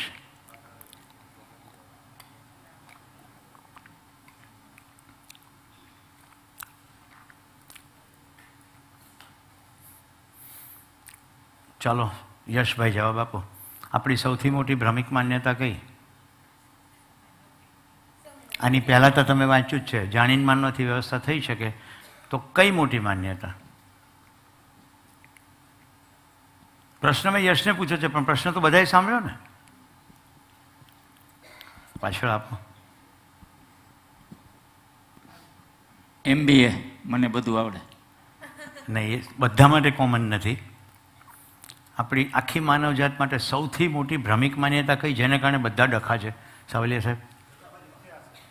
જગત મિથ્યા ના. હું પરફેક્ટ છું, બીજા બધાને મારે શીખવાડવાનું છે. ના, સૌથી મોટી ભ્રમિક માન્યતા જેને કારણે આ બધી બોલ્યા આવી જાય. મને બધી ખબર પડે. ના, એ તો MBA તમે બોલ્યા જ ખરા હમણાં. એ તો ઘેટાશાહી. મનુષ્ય એક સામાજિક પ્રાણી છે. શાબાશ, થઈ જાય તાળીઓ કવિ માટે. સૌથી મોટી ભ્રમિક માન્યતા પોતાને શરીર માનવું તે છે. એટલે પછી બધું શરીરના છોગા છે. આ શરીર MBA થયું તો મને બધું આવડે, આ શરીરે થોડા પદ પ્રતિષ્ઠા પૈસા ભેગા કર્યા તો હું બહુ હોશિયાર, બીજાને કાંઈ ખબર નથી પડતી, મને જ બધી ખબર પડે છે. આ પછી બધું જ આવે આની અંદરથી. પોતાનું શરીર માનવું એ ભ્રમિક માન્યતા છે. અને જેમ પ્રાણીઓ શરીર પ્રવૃત્તિમાં આખું એની જિંદગી પસાર કરે છે, શરીર યાત્રા પૂરી કરે છે, એમ આપણે પણ જીવ ચેતનામાં જીવીએ. જીવન વિદ્યા બીજું કશું નહીં, જીવ ચેતનામાંથી માનવીય ચેતનામાં જવાનો પ્રયત્ન છે. હવે આ માનવીય ચેતનામાં જે રૂપાંતરણ છે એ રૂપાંતરણ સમજાવું છું. બધા મનમાં કલ્પના કરો, પતંગિયું બનવાની પ્રક્રિયા. સૌથી પહેલાં શું હોય? ઈંડું. પછી ઈંડું તોડીને બહાર આવે ઈયળ. પછી ઈયળ શું કાર્યક્રમ કરે? ખૂબ ખાય, તગડી થાય. પછી પોતાના મોઢામાંથી લાળ કાઢે, પોતાના ફરતે ભરે અને શું બનાવે? કોશેટો. અંગ્રેજી માધ્યમમાં ભણેલા માટે એગ, પછી લાર્વા, પછી પ્યુપા, કોશેટો. અને પછી કોશેટામાંથી આખું ફૂદું પતંગિયું તૈયાર થઈ જાય પછી તોડીને બહાર આવે. ક્લિયર? પ્રશ્ન એ છે, શું પતંગિયામાંથી પાછું ઈયળ થઈ શકાય? ન થવાય ને. પાછું જઈ શકાતું નથી. આ ક્રિયા રૂપાંતરણની ક્રિયા છે. જો તમારું એકવાર સટીક ધ્યાન ગયું અને જ્ઞાનનો પ્રકાશ મળી ગયો તો પછી માન્યતાના ચુંગાલમાં પાછા જઈ શકશો જ નહીં. આ રૂપાંતરણ. તો ખરા અર્થમાં જ્ઞાન એ પ્રકાશ છે, જ્ઞાન એ અગ્નિ છે જે બધા ભ્રમને બાળી નાખનારી છે, કે બધા અંધારને દૂર કરનારી છે. એટલે સદીઓથી આપણા દેશમાં જે કહેવાયું તમસોમાં જ્યોતિર્ગમય, પ્રકાશ તરફ જવું છે. મૃત્યોરમાં અમૃતમ ગમય, મારે અમૃત તરફ જવું છે. અસતોમાં સદગમય. જે ભ્રમ છે એ અસત છે. સત એટલે એકચ્યુઅલી સંસ્કૃતની રીતે જોઈએ તો કશુંક હોવું એટલે સત. સત્ય એટલે સત્ય, શું છે. તો અસત્ય જે નથી એટલે કે ભ્રમ છે, માન્યતાઓ છે, એમાંથી સત્ય તરફ જવું. તો ભૂખ આ રહી. ભારત એટલે શું? ભા એટલે પ્રકાશ, રત એટલે વ્યસ્ત. પ્રકાશની ખોજમાં જે વ્યસ્ત છે એવા લોકોના સમૂહનું નામ ભારત છે. ભારત એટલે નકશામાં દોરેલી લીટી નહીં. એટલે ભારતમાં જન્મ્યા નહોતા એવા વ્યક્તિને ભારતનું સર્વોચ્ચ સન્માન ભારત રત્ન મળ્યું છે, નેલ્સનભાઈ મંડેલા. ભારતમાં જન્મ્યા નહોતા, ભારત માટે કશું કર્યું નહોતું, પણ ભારત જે મૂલ્યો માટે સદીઓથી પ્રયત્નશીલ છે, સત્ય, અહિંસા, એ મૂલ્યોને નેલ્સન મંડેલા જીવ્યા એટલે એમને ભારત રત્નનું સર્વોચ્ચ સન્માન મળ્યું. તો આપણે ગુજરાતીઓ કહે છે જ્યાં જ્યાં વસે એક ગુજરાતી ત્યાં સદાકાળ ગુજરાત. એમ જ્યાં જ્યાં કોઈ પણ પ્રકાશની ખોજમાં રત છે ત્યાં ત્યાં ભારત છે. મને બ્રેકમાં તમે ભાઈ પ્રશ્ન પૂછ્યો હતો કે આપણા દેશમાં આવું છે, બીજા દેશમાં આવું, ત્યારે મેં સાદો જવાબ આપ્યો હતો કે આપણા દેશમાં આવું છે એવો ભ્રમ રાખવો નહીં. દુનિયામાં બધે જ લોચા ગોટાળા છે અને દુનિયામાં બધે જ ડાપણના માણસો પણ છે. એમણે પૂછ્યું આપણે ત્યાં જ બધા ઋષિમુનિયા થયા, અવતારો થયા, બીજે નહીં? બીજે ડાયા માણસો થયા. હા, આપણો સૌથી મોટું સદભાગ્ય છે કે આપણે સદીઓથી આ જ કરતા આવ્યા. રાઈટ. હજી યુરોપ ને અમેરિકામાં કંઈ થાય, યુરોપ જ કહેવું પડશે, કારણ કે અમેરિકા તો બહુ મોટી અફાટ જમીનમાં, યુરોપના જુદા જુદા સંસ્થાનો પહોંચ્યા, અંદર અંદર બાખડ્યા અને પછી નક્કી કરી નાખ્યું કે બાખડવાની જરૂર નથી, યુનાઇટેડ સ્ટેટ્સ કરી નાખો, યુનાઇટેડ સ્ટેટ્સ ઓફ અમેરિકા. આવી રીતે અમેરિકા દેશ બન્યો. પણ યુરોપની અંદર હજી સભ્યતાનો વિકાસ નહોતો થયો, ત્યાં આપણે સંસ્કૃત ભાષા વિકસાવી ચૂક્યા હતા. એ અર્થમાં આપણી પાસે વારસો બહુ જૂનો છે. હા, ધવલસિંહ. મારો એક પ્રશ્ન છે. આ પ્રશ્ન લગભગ ગુજરાતના કે બધા વિદ્યાર્થીઓનો હશે. હું એક પરીક્ષાની તૈયારી કરું છું, એટલે એક પરીક્ષા મેં આપી અને મને એવી અપેક્ષા હતી કે મારે 80 ઉપર ટકા આવે તો મોજ પડી જાય એમ. પરીક્ષાનું રિઝલ્ટ આવ્યું, મારે 85% આવ્યા. આપણે તો ખૂબ મોજમાં એમ, અને નાચતા નાચતા ઘરે આવીએ ને એટલી મોજમાં હોય. અને ઘરે આવ્યો તો ખબર પડી કે પાડોશીના છોકરાને તો 90% આવ્યા છે. મારી બધી ખુશી ગાયબ, અને ખુશી જે હતી એની જગ્યાએ ઉલટો હું ઉદાસ થઈ ગયો. તો મારે એવું શું કરવું જોઈએ કે એને 99% આવે તોય હું ખુશ રહી શકું એમ? Very good.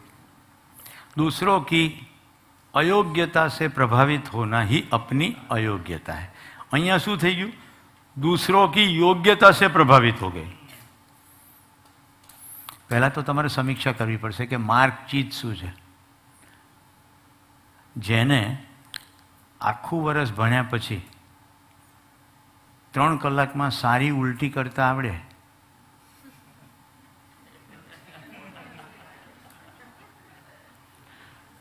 પરીક્ષા આપણી યાદશક્તિની છે કે સમજશક્તિની છે?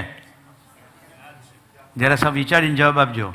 અત્યારે ભારતની શિક્ષણ વ્યવસ્થામાં જે પરીક્ષા થાય છે એ સમજશક્તિની પરીક્ષા થાય છે કે યાદશક્તિની પરીક્ષા થાય છે? યાદશક્તિની પરીક્ષા થાય છે. સિમ્પલ.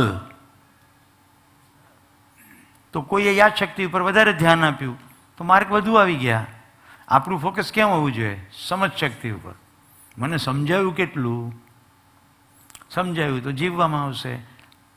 તમે 100માંથી 100 માર્ક લાવ્યા હોય અને બધા ઝાડનો હોથ વાળી નાખો, અને તમે 35 માર્ક લાવ્યા હોય અને 500 ઝાડ વાવો, ડિફરન્સ ખ્યાલ આવે છે? તો જિંદગીને બહેતર બનાવવા, સમજણની દિશામાં અગ્રસર થવા, જ્ઞાન પ્રાપ્ત કરવાનો પ્રયત્ન કેટલો થયો. પણ બેટા આમાં તમારો કંઈ વાંક નથી. નાના હશો ત્યારથી સાંભળતા આવ્યા, જે વધારે માર્ક લાવે તે હોશિયાર. આ વાક્ય એટલું બધું અંદર ગયું છે કે માર્કની સાથે હોશિયારી જોડાઈ ગઈ. એકચ્યુઅલી હોશિયારી અને માર્કને કંઈ લેવા દેવા નથી, કારણ કે એક બહુ નાનો સેગમેન્ટ છે. હવે જો અમે માર્ક ઘણા લાવ્યો છું એટલે મને ખબર છે. એટલી ખબર હોવી જોઈએ કે શું શું પૂછી શકાય. આખો પાઠ હોય ને, ગુજરાતીનો કોઈ પણ પાઠ લો, એમાં છે, હતી, હતું, એવું બધું કેટલી બધી વાર હોય. રાઈટ. એક જંગલ હતું, એમાં એક રાજા નહોતો રહેતો, કારણ કે જંગલમાં તો ન જ રહે. તો હતો અને હતું એવું તો બધું બહુ હોય, તો આખો પાઠને નીચોવી નાખો તો એમાં બહુ થોડા શબ્દો કામના હોય, બાકી બધું નકામા હોય. આટલું સમજાય છે? સાદું સાદું કહી રહ્યું. હવે તમને ખબર પડી જવી જોઈએ કે આ પાઠની અંદર સૌથી મહત્વનું શું છે, એમાંથી જ પ્રશ્ન પૂછાય, એટલે એને બરાબર યાદ રાખી લેવાનું. તો મહત્તમમાં મહત્તમને તમને ખબર છે કે આટલુંમાંથી જ પૂછી શકાય. તમને ધવલ આનંદ થશે, હું પહેલાં એવા સેમિનાર કરતો, હજી કોઈક બોલાવે તો ગાઈડન્સ આપું ખરો. તમે 10માં 12માં યુનિવર્સિટીમાં ટોપ કેવી રીતે અવાય? સિમ્પલ ટેકનોલોજી છે. બધાને પહેલો ભ્રમ છે કે 1 વર્ષ પછી પરીક્ષા છે. હકીકતે પરીક્ષા કદી 1 વર્ષ પછી હોતી નથી. ભણવા બેસે જૂનમાં, પરીક્ષા હોય માર્ચમાં. કેટલા મહિના છે? જુલાઈ, ઓગસ્ટ, સપ્ટેમ્બર, ઓક્ટોબર, નવેમ્બર, ડિસેમ્બર, જાન્યુઆરી, ફેબ્રુઆરી, માર્ચ, એપ્રિલ પકડીને ચાલો તો 9 મહિના છે. એટલે વર્ષ નથી, 3 મહિના નીકળી ગયા. ચોપડી ફિક્સ છે. પાછલા વર્ષોમાં એ ચોપડીમાંથી પરીક્ષાઓ થઈ છે, પેપરો છે. પહેલાં તો ચોપડી વાંચી લો, પેપર જોઈ લો 5-7 વર્ષને, એટલે ખબર પડે કે લગભગ પ્રશ્નો કયા વિષયમાંથી કઈ જગ્યાએથી પૂછાય છે. એટલે આ ફિક્સ હોય, દિવસો ફિક્સ છે. 9 મહિનાની અંદર દરેક મહિનામાં 4 રવિવાર આવે. જે મન શાંત છે એ બહુ સારું યાદ રાખી શકે. તો રવિવારે નિરાંત હોવી જોઈએ. પછી તહેવાર આવે, ધૂળેટી આવે, ઉત્તરાયણ આવે, રજાઓ પડે, પરિવાર કુટુંબમાં જવાનું થાય, એ બધામાં જવું જોઈએ. એટલે પણ મન શાંત હોય, કોઈ ડખા વગર. તો બધા દિવસો કાઢવા માંડો. જે વિદ્યાર્થી મારી પાસે માર્ગદર્શન માટે આવે ને, એનું હિસાબ મટાવું કે 9 મહિના ગુણ્યા 30 એટલે કેટલા દિવસ છે? તો કે 270. દર મહિનાના 4 રવિવાર કાઢી નાખો તો 36 કાઢી નાખો, બરાબર. પછી ઘરમાં 4 જણા જીવતા હોય, પપ્પા, મમ્મી, ભાઈ, બહેન, તો ચારેયનો જન્મદિવસ તો ઉજવવાનો જ હોય, એ 4 દિવસ કાઢી નાખો. પછી નવરાત્રિના 10 દિવસ ઠેકડાના મારીએ કેવી રીતે ચાલે, એટલે એ કાઢી નાખો. દિવાળીના 5 દિવસ બધાને પગે લાગવા જવાનું, એ કાઢી નાખો. વર્ષમાં 14-15 તહેવારો આવે, એ કાઢી નાખો. અને કોને ખબર તાવ નહીં આવે, અઠવાડિયું માંદા પડશે, એ કાઢી નાખો. આ બધા દિવસો કાઢી નાખો. એટલે હવે જે ચોખ્ખા દિવસો બચ્યા એની એક સાઈડ રાખો. હવે ચોપડીઓ ઉઠાવો. 6 વિષય છે, 6 વિષયમાં પહેલાંથી છેલ્લા સુધી કેટલા પાના છે? તો કે આમાં 100 છે અને આમાં 125 છે. બધા પાનાનો સરવાળો મારો, દિવસ વડે ભાગી નાખો. એટલે એક દિવસના 12-13 પાના આવે, આરામથી વંચાઈ જાય. તો 12-13 પાના વંચાઈ જવા જોઈએ. ખબર હોવી જોઈએ કે આમાંથી શું શું પૂછાઈ શકે, એ સમજાઈ જવું જોઈએ. કેવા પ્રશ્નો પૂછાય તેનો જવાબ કેવો હોય એ આવડવો જોઈએ, અને સમય મર્યાદામાં લખાવવો જોઈએ. આખી વર્ષ બધી જ મજા મસ્તી કરતાં કરતાં યુનિવર્સિટીમાં ટોપ અપાય. એમાં કંઈ અઘરું છે નહીં. પણ આપણે કરીએ છીએ શું? પરીક્ષાના 1 મહિના પહેલાં તૈયારી ચાલુ કરી. હું તો મારા ઘરની જ વાત કરું. એકવાર મારા વાઈફ મને કે મારા દીકરા નામ ઈશુ છે, કે ઈશુ એના ભાઈબંધને ફોન કરીને પૂછે છે કે કાલે પરીક્ષા કઈ છે, અને એન્જિનિયરિંગમાં ભણતો હતો. એટલે મને તો મોજ પડી ગઈ. હું તો આવા પ્રકારના વિચારો ધરાવું, એમાં જીવન વિદ્યા આવી ગઈ. મેં કીધું મોજ કરવા દે. એ પૂછે અને પેલો એનો ભાઈબંધ જવાબ દે, બીજે દી પેપર આપી આવે, તોય દરેક વખતે યુનિવર્સિટીમાં 1st, 2nd, 3rd જ આવે. આખું મિકેનિકલ એન્જિનિયરિંગ પૂરું કરી નાખ્યું. એટલે મેં એક દિવસ કીધું, તું કરે છે શું? કે પપ્પા તમે જ શીખવાડ્યું છે. શું પૂછાય? ખબર જ હોય, એટલું જ વાંચવાનું હોય, બધું થોડું વાંચવાનું હોય. ઘરે આવીને મને કે આ કંટાળો આવે છે એસાઇનમેન્ટ કરવાનો. એક તરફ મ્યુઝિક મૂકે, એક તરફ એના ભાઈબંધની કોપી લઈ આવે, એમાંથી સીધું ઘસડે, બીટો કોપી મારે. હવે એનો બાપ બી એન્જિનિયર. એટલે મેં કીધું આ શું કરે છે? તો કે હું ક્યાં કાંઈ કરું છું, આ તો થાય છે. હું તો ગીત સાંભળું છું, અહીંયાથી જોવાય છે, પ્રોસેસ થાય છે, અને અહીંયા લખાય છે. મને એક પણ જવાબ ખબર નથી. તો મેં કીધું બધા આવું કરે ના, કે અમુક હું કરું એ મારી કોપી મારે. એમ બધા મેં એસાઇનમેન્ટ પૂરા કરી નાખીએ. અત્યારે સાંભળતો હશે તો મજા આવશે, મેં એને લિંક મોકલી છે. હવે જુઓ, મેં કીધું તને આ રટ્ટોમાં મજા નથી આવતી તો પણ શું કરીએ? મેં કીધું જ્યાં જઈને મળ, કે મજા નથી આવતી ને અમે આવું કરીએ. તો એના જે તે ટીચરને જઈને મળ્યો અને વ્યક્તિગત વાત કરી કે ઇન્ડસ્ટ્રીની વિઝિટ ગોઠવો સારું.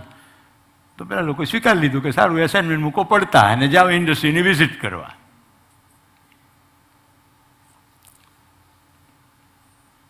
હમણાં એના એક શિક્ષક મારા વર્ગમાં વિદ્યાર્થી તરીકે આવ્યા.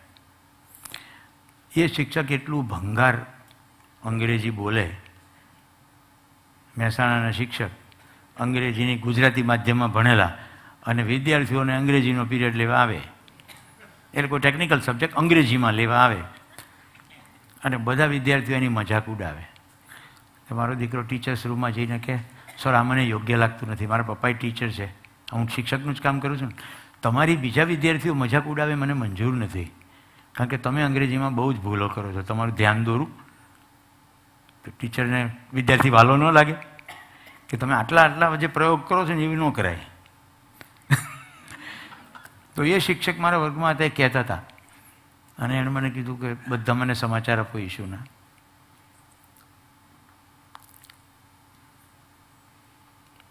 આ રૂમ થોડો ગરમ થયો છે એવું નથી લાગતું? થોડું એર કન્ડિશનિંગ એડજસ્ટ કરવું જોઈએ. અચ્છા, તન્વીને ધ્યાનમાં રાખીને બધું જ રૂમનું ટેમ્પરેચર ગોઠવવામાં આવ્યું છે. ખોખો કરતી હતી ને એટલે એ એમ કે છે બરોબર છે. એટલે ગરમ થઈ ગયો છે હોલ. બધાને બિહેવિયર પરથી ખબર પડે, મને પોતાને તો ખ્યાલ આવે જ.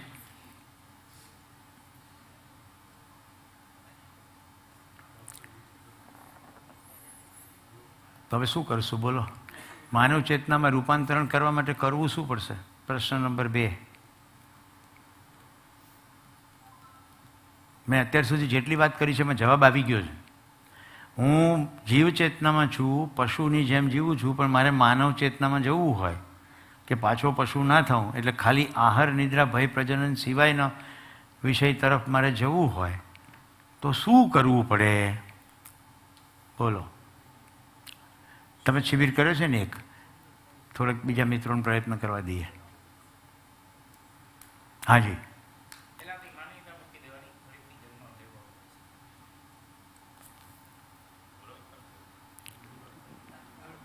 પહેલાં તો એ માન્યતા જ મનમાંથી કાઢી નાખવી કે ફરીથી પાછો અવતાર લેવો પડે છે, એટલે નથી લેવો પડવાનો, આ ફાઇનલ છે એવું માનવું. ઓકે, એટલે મોજથી જીવવાનું. ઓકે, મોજથી જીવો, દુનિયા ગઈ. એ બોલ્યા તો એવું જ, જ્યારે કે સુખને મેં આખું વ્યાખ્યાયિત કરી દીધું છે. સ્વયંમાં સમસ્યાનું સમાધાન, પરિવારમાં સમૃદ્ધિનો ભાવ, સમાજમાં સુરક્ષા અને પ્રકૃતિમાં સંતુલન, ત્યાં સુધી સુખ છે. સુખ મને નિરંતર જોઈએ છે અને પછી એવું કહે છે કે હવે ફરી આવવાનું નથી, તો મોજથી જીવો. ઓકે, બીજું બહેનોમાં તમે બધા મંદ મંદ મુસ્કુરાવો છો, ઠેઠ પાછળ સુધી તમારું સ્મિત અને ભાવ પહોંચે છે મને, પણ તમે જવાબ આપો. માનવીય ચેતનામાં રૂપાંતરિત થવા આપણે કરવું શું પડશે? પ્રશ્ન એવો છે. સમજણ ઊભી કરવી પડે. તાળીઓ થઈ જાય. Very good. સમજવું પડશે. હવે બીજો પ્રશ્ન, કેટલું સમજવું પડશે? જો ચાવી આપું છું. નિરંતર સુખ મળશે ત્યાં લગન. ઓકે, તો નિરંતર સુખ મળે એના માટે કેટલું સમજવું પડશે? ક્યાં સુધી તો બરોબર છે, કેટલું શું સમજવું પડશે? પરિવારમાં સમૃદ્ધિ તો એક ડાયમેન્શન થયું. હું એમ કહી રહ્યો છું કે નિરંતર સુખી થવા માટે નિરંતર સમજવું પડશે. આ તો ઇક્વેશન સમજાય છે ને?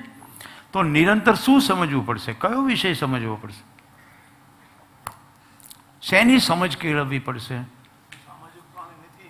એ તો થઈ ગઈ માન્યતા, એક નીકળી ગઈ. હવે સામાજિક પ્રાણી નથી તો માનવ થવા સમજવું શું પડશે? Very good. વાસ્તવિકતા સમજવી પડશે. તો વાસ્તવિકતામાં શું સમજવું પડશે? એ તો પાછી માન્યતા જ છે. તમે ઘડીએ ઘડીએ બસમાંથી ઉતરી કેમ જાઓ છો?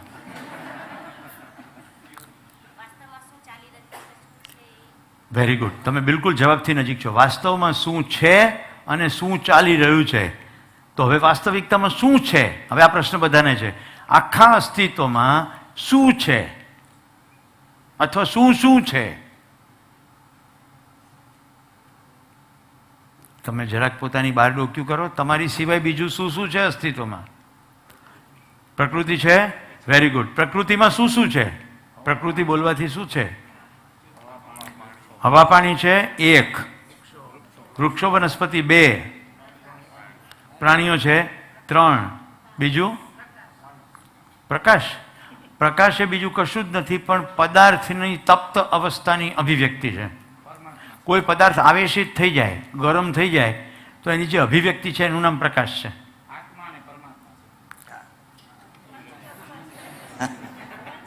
જેની તમને સમજણ પડે એટલું બોલજો, માન્યતામાંથી બોલવાનું નથી.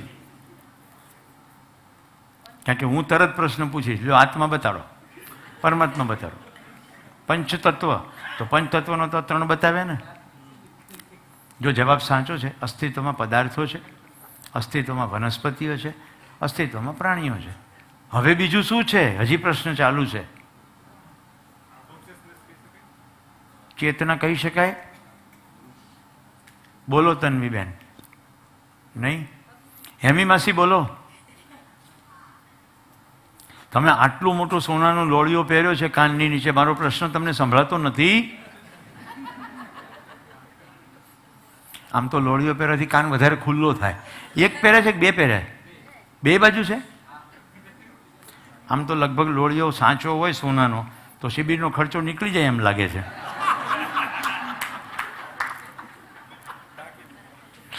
ના, એક જ ઢાંક્યો છે કે એકમાં જ ખર્ચો નીકળી જાય છે સુરેશભાઈ, તો 2 શિબિરનો વહીવટ છે. બોલો સાહેબ, આ પ્રાકૃતિક ખેતી કરવા હોય એટલે હવે એવું સાહેબ કે આવા લોડિયા થાય, બાકી નહોતા. પણ મારા વાલા ભાઈ, તમે એમ મને કહો, હવે લોળિયા બનાવવાની જરૂર છે? હા સોનાના લોળિયા બનાવવાની જરૂર છે? હા, અત્યારે ક્ષણિક સુખ હતું, હવે નિરંતર સુખમાં જવાનું છે. પણ લોળિયા બનાવવાથી નિરંતર સુખ મળશે? આપણે આ 3જા દિવસમાં છીએ શિબિરમાં. નિરંતર સુખ લોળિયા બનાવવાથી મળશે? સમજણથી સુખ છે. તમારા સંબંધો કેટલા ખેડૂતો સાથે, એનાથી તમે સુખી થશો કે થોડા દાગીના પહેરવાથી સુખી થશો? ચાલો ફરી પાછા પ્રશ્ન ઉપર આવીએ. અસ્તિત્વમાં પદાર્થો છે, વનસ્પતિઓ છે અને પ્રાણીઓ છે. બીજું શું છે? તમારા સિવાય બીજું શું છે? હવા તો પદાર્થ જ છે. હવા એટલે વાયુ, પદાર્થ જ છે. પ્રકાશ, મેં કીધું પદાર્થ ગરમ કરો તો પ્રકાશ નીકળે, આવે શીત અવસ્થા. જીવો, પ્રાણીઓ છે કે જીવન એટલે કોણ? બીજા માનવો છે કે નહીં? ખાલી પોતાનો જ વિચાર કરવો છે, બીજા માનવનો વિચાર કરવાનો નથી. તો પ્રસ્તાવ, અસ્તિત્વમાં 4 અવસ્થાઓ છે. પદાર્થ અવસ્થા, વનસ્પતિ એટલે પ્રાણ અવસ્થા, જીવો અથવા પ્રાણીઓ એટલે જીવ અવસ્થા, અને માનવ જેમાં જાણવાની ક્ષમતા છે એટલે જ્ઞાન અવસ્થા. અસ્તિત્વમાં 4 અવસ્થા છે અને દરેક અવસ્થાના અનંત એકમો છે. આપણને ગણતરી કરતા આવડી ગઈ છે એટલે જ્ઞાન અવસ્થાના એકમો ગણી શકાય, 780 કરોડ. પદાર્થ અવસ્થાના એકમો આપણે ગણતા નથી, જેમ કે દરિયાકાંઠે રેતીના કણ ગણીએ છે, પણ ગણી શકાય જો ગણવાના જ હોય તો. પ્રત્યેક કણ સેપરેટ છે. પદાર્થ અવસ્થા, પ્રાણ અવસ્થા, જીવ અવસ્થા અને જ્ઞાન અવસ્થા, 4 અવસ્થાઓ છે અસ્તિત્વમાં. આવું છે કે નહીં કે હું કહું છું એટલે છે? પદાર્થ કહું એટલે શું શું આવે? માટી, માટીની અંદર પણ પથ્થર, ધાતુ, મણી, રાઈટ? વાયુઓ અસંખ્ય પ્રકારના, પાણી, આ બધું જ પદાર્થ અવસ્થામાં છે કે નહીં? આની સિવાય કોઈ પદાર્થ છે બીજો? મેં કીધું એની સિવાય તમામ પ્રકારના વાયુઓ, તમામ પ્રકારના તરલો એટલે પ્રવાહીઓ, અને તમામ પ્રકારની સોલિડ વસ્તુ જેમાં માટી, પથ્થર, મણી, ધાતુ. મણી એટલે ડાયમંડ. પ્રકાશ કીધું ને મેં, કોઈ પદાર્થને ગરમ કરો, આવેશિત થાય, એની અંદરથી પ્રકાશ નીકળે, એટલે પદાર્થનો જ વૈભવ. આકાશ, જેની અંદર બધા વાયુઓ ઘૂમી રહ્યા છે. ખનિજ દ્રવ્યો તો માટીની અંદર છે. Radio active element, active element. આ સમજાય છે? અસ્તિત્વમાં 4 અવસ્થા સમજાણી. જોનાર કોણ છે? જોનાર માનવ છે. અસ્તિત્વની 4 અવસ્થાઓ પદાર્થ પોતે જોઈ શકશે નહીં. વનસ્પતિમાં પણ એ તાકાત નથી, જીવોમાં પણ એ તાકાત નથી. માણસ અહીંયા બેઠો બેઠો જોવાની તાકાત ધરાવે છે. જેમ કે તમે અહીંયા છો તો કલ્પનાથી તમને ખબર છે કે દુનિયાના બીજા છેડે અમેરિકા નામનો કોઈ ખંડ છે, યુરોપ નામનો બીજો ખંડ છે, આફ્રિકા નામનો ત્રીજો ખંડ છે, અહીંયા દિવસ છે, ત્યાં રાત છે, ક્યાંક અત્યારે સૂર્યોદય થઈ રહ્યો છે. આ સમજાય છે ને બધાને? માણસમાં જોવાની તાકાત છે, કલ્પનાની મદદથી માહિતીઓને તારવીને સારવીને જોઈ શકે છે.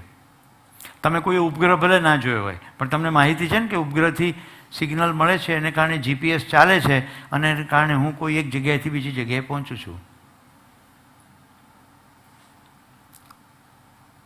પદાર્થ અવસ્થા મેં કહ્યું, પદાર્થો નહીં. અવસ્થા એટલે સ્ટેટ, એક સ્થિતિ. માત્ર અવસ્થાઓ છે એમ નહીં, અવસ્થાઓનો ક્રમિક વિકાસ પણ છે. જો આખા અસ્તિત્વમાં, દિનેશભાઈ કેટલું ઇન્ટરેસ્ટિંગ છે, આખા અસ્તિત્વમાં એવી અસંખ્ય પૃથ્વીઓ છે, ત્યાં હજી પાણી છે નહીં. એટલે માણસની નિરંતર ખોજ છે કે પાણી ક્યાં છે. કારણ કે જો પાણી હોય તો જીવસૃષ્ટિ હોવાની સંભાવના ઊભી થાય. અને જીવસૃષ્ટિ તો બહુ વાદમાં, પહેલાં તો વનસ્પતિ. તો જો વિકાસ કેવો છે, પદાર્થ અવસ્થા પોતાનામાં પુષ્ટ થાય, એક તબક્કે પાણીથી પણ પુષ્ટ થાય, ત્યારે હવે પદાર્થોના આંતરખેલથી વનસ્પતિ જગતનો પ્રાદુર્ભાવ થાય છે. બીજા ભાષામાં કહું, જેમાંથી મને બહુ ખુશી પ્રાપ્ત થાય છે, પદાર્થને ઉત્સવિત સ્થિતિમાંથી જ પ્રાણ અવસ્થાનું આગમન છે. પદાર્થનો ઉત્સવ, હમણાં ઉત્સવ ચાલી જ રહ્યો છે પદાર્થનો. બારી ખોલો બહાર, છે કે નહીં? જો ઉત્સવ બતાવું છું. આપણે જ્યારે એમ કહીએ છીએ બહુ ભયસાબ ગરમી છે, ત્યારે ઉત્સવના ભાગરૂપે સમુદ્રમાંથી પાણી જાય છે ઉપર, વાદળ સ્વરૂપમાં પ્રવાસ કરીને પછી પડે છે. આ ચક્ર ચાલ્યા કરે છે કે નહીં? આપણે કરીએ છીએ કે થાય છે? કોઈ માણસની તાકાત છે આ ચક્ર ચલાવવાની?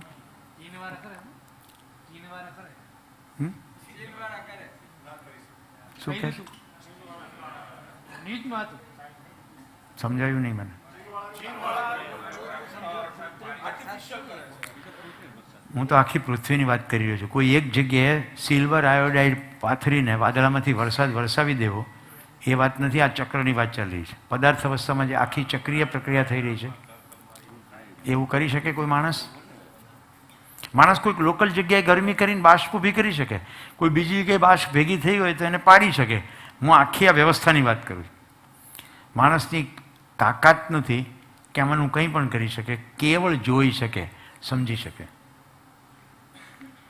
હું ક્રમિક વિકાસ કરીને આજની વાત પૂરી કરીશ. પદાર્થ અવસ્થાના ક્રમિક વિકાસના ભાગરૂપે પ્રાણાવસ્થા છે, વનસ્પતિ છે. વનસ્પતિ જગતમાં ક્રમિક વિકાસના ભાગરૂપે જીવસૃષ્ટિ છે, અને જીવસૃષ્ટિના ક્રમિક વિકાસના ચરમ ઉપર માનવ શરીર છે. આટલે સુધી વિકાસ ક્રમ છે. માનવ શરીર પ્રાપ્ત થયા પછી જાણવાની પ્રક્રિયા શરૂ થાય અને સમગ્ર વસ્તુ જાણી લેવાય, એને જાગૃતિ ક્રમ કહે છે. અને કોઈ પણ માનવ જ્યારે સમગ્ર અસ્તિત્વને જાણી લે, જાણવું એટલે જીવવું, એટલે આચરણમાં મૂકવું, એમ જીવવા લાગે, એને જાગૃતિ કહેવાય. તો આખું અસ્તિત્વ આ ચારેય અવસ્થાઓના સહઅસ્તિત્વમાં છે. અસ્તિત્વ સહઅસ્તિત્વ છે એવું લખ્યું છે ને. સહઅસ્તિત્વના ઊંડાણમાં હજી જઈશું, પણ અસ્તિત્વ સહઅસ્તિત્વ છે. પદાર્થ અવસ્થા, પ્રાણ અવસ્થા, જીવ અવસ્થા અને જ્ઞાન અવસ્થાના શરીર એમ વિકાસક્રમ છે. જાણવાની ક્રિયા શરૂ થવાથી જાગૃતિ ક્રમ છે. જાણવાનું પૂર્ણ થાય એટલે જાગૃતિ છે. બસ આટલો સિલેબસ છે. આવતીકાલે સવારે આપણે પ્રવેશ કરીશું, પદાર્થ અવસ્થાની વ્યવસ્થા સમજીશું. કારણ કે હમણાં સુધી આપણે જોયું કે વ્યવસ્થા જાણીએ, વ્યવસ્થામાં જીવીએ તો સુખી થવાય. તો પદાર્થ અવસ્થા જોઈશું, પ્રાણ અવસ્થા, જીવ અવસ્થા અને જ્ઞાન અવસ્થા. આ વ્યવસ્થા કેવી રીતે સજેલી છે, પરસ્પર કેવી રીતે સંબંધ છે, એમ હવે પછીનો શિબિર ચાલશે. ધન્યવાદ, નમસ્કાર. ફરી મળીશું આવતીકાલે સવારે 9 વાગે. દૂર બેઠેલા મિત્રોને પણ ધન્યવાદ જોડાઈ રહેવા બદલ. કોઈક વિશેષ સૂચના? હા, એટલે કાલે આપણે વાર્તાલાપ કરી હતી એ પ્રમાણે હમણાં થોડીક વાર પછી પાછા મળીશું. આપણે ભોજન 8:30 લઈશું. ગોષ્ઠી પહેલા કરીશું, રાઈટ? 10-15 મિનિટ પછી તમે પેશાબ પાણી કરી લો, બસ ફ્રેશ થઈને આવી જાઓ અને પાછા આવી જાઓ. આપણે ગોષ્ઠી